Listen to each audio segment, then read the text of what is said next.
On vous a vendu un monde sans frontières.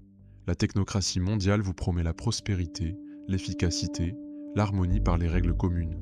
Mais regardez autour de vous. Regardez ce qu'il reste de vos marges de manœuvre. Les règles viennent de loin. Bruxelles, Bâle, Davos, des technocrates que vous n'avez jamais croisés, que vous n'élirez jamais. Pourtant, ils décident de votre pouvoir d'achat. Ils prélèvent, ils régulent, ils contraignent, et quand vous protestez, on vous répond « c'est pour votre bien ». C'est la norme internationale.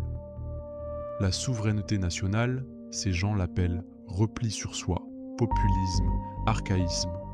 Nous l'appelons par son vrai nom, le bouclier. Seul un État légitime, proche de ses citoyens, peut protéger vos actifs. Pourquoi ? Parce que seul un Parlement que vous élisez et que vous pouvez destituer peut dire non.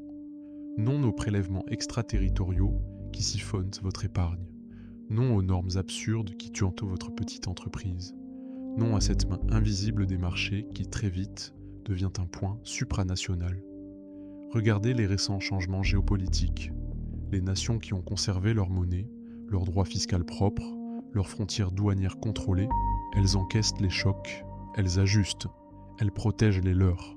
Les autres subissent, elles appliquent non des règles écrites par d'autres, pour d'autres.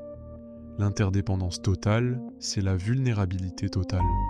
La souveraineté, c'est la résilience.